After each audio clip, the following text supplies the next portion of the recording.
Yesterday I had a harrowing experience with my Coast Guard boat, the Pro Boat Coast Guard boat. I was out on a photo mission, had my run cam mounted up in the superstructure, and there's a servo that's underneath it, so I can actually turn the camera back and forth from my remote control.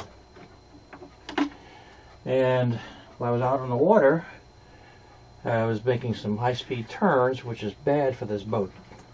And with a high-speed turn, the water will actually come up over the side and get into either the superstructure or the rear access plate. In fact, they're not even sealed, other than just that the superstructure and the rear access plate are just sitting on top of it. And this is what the rear access plate looks like. So it's basically a plastic up against plastic. Apparently, unbeknownst to me, this started filling up with water, and enough that it probably caused the side of the boat to shift a little bit. And I wasn't watching, we were chatting away, and usually when we do that, we just leave our boats out in the middle of the lake. And this was about 150 to 180 feet out from the shore. And I guess it just kind of laid over on its side like that. And that's when I noticed it. Well, the water was about here, the superstructure was still on, it's only held on by magnets. And it kept going and going and going, and by the time I got out there with my rescue boat to try and push it, it filled up enough that it turned nose up underwater. And by the time I got out there, the rescue boat, that much of the boat was sticking out of the water, just about 6 to 8 inches. Well, I couldn't push it with the rescue boat because I wasn't able to catch on to anything.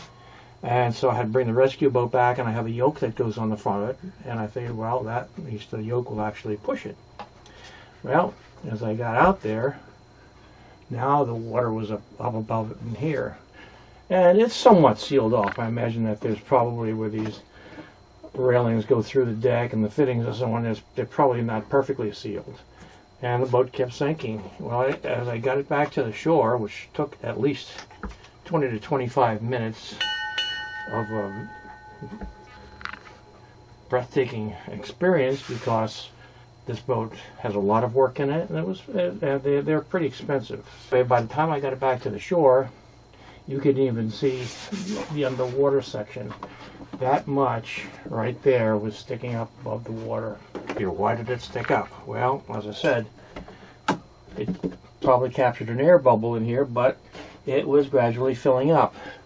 But the saving part was probably that, well, last year I had made some styrofoam pieces and stuffed them up inside there. So that was what was my flotation. Probably enough, maybe, I don't know, it might have sunk eventually if I couldn't get it back in time, but I think it held it off a little bit. I have a lot of this half-inch thick, some sort of polyfoam, was used for packing. And I figured, well, I'll use that because styrofoam is kind of messy, it's got little particles in here, and it can get waterlogged or whatever, so, and it's hard to work with, just cut. So I took these pieces, and I made them and laminated them, a couple of them, just glued them together with some super glue, and that is replacing the styrofoam. So basically what's going in there, into the forward compartment, is that. Now you can see it's thicker, it's a little bit bigger around, and more of a shape, and so the volume of it is probably 150% of what the styrofoam was. And that'll actually give me a little more flotation, and I'll add some more pieces in some other places as I dig this hull apart.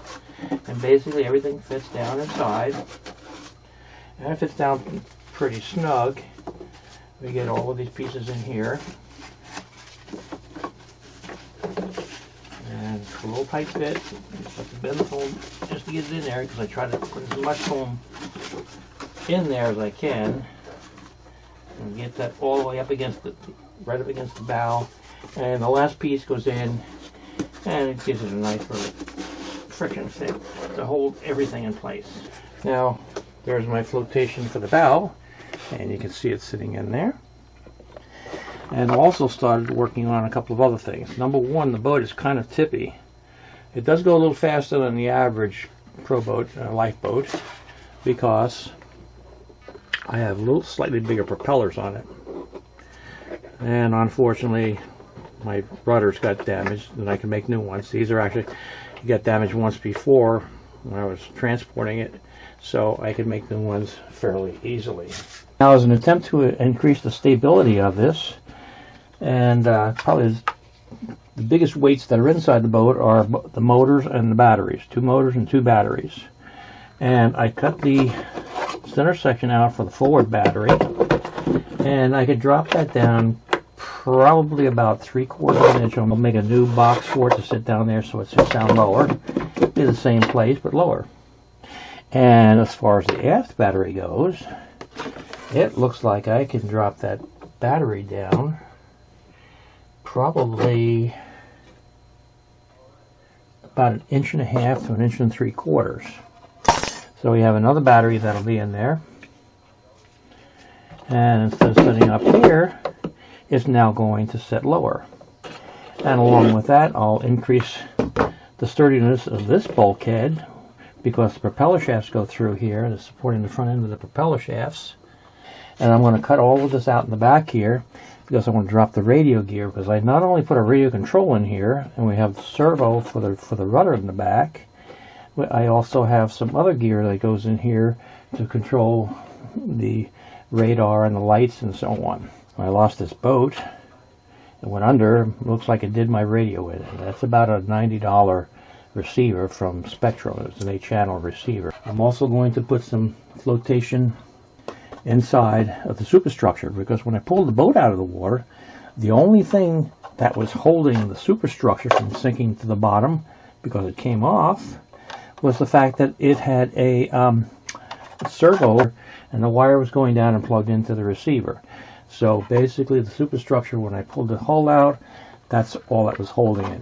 And finally, I'm just going to use this as an example, but I'm going to make some sort of a place where I can actually put a cover in this opening, and I'll probably have maybe about 1/4 inch of material or something sticking out, so where I can actually, and we'll put a gasket seal on there, so the opening will be a little bit smaller.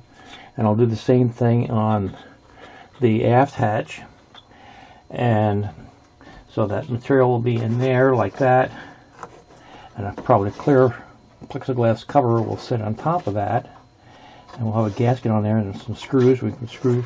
The only thing was then we could screw that access cover in, and we have to remove it for anything. We can do that. Maybe in about 2 weeks I'll get this in the water. And the unfortunate part about all of this is when you have multiple models, and in my case I've got a lot of tanks and boats. You've got this crane over here now we got back to. You always wind up doing something newer and newer and newer. If you look up here, I've got the Dusseldorf fireboat, which I'm working on. Gradually getting new parts built for it, and putting everything together.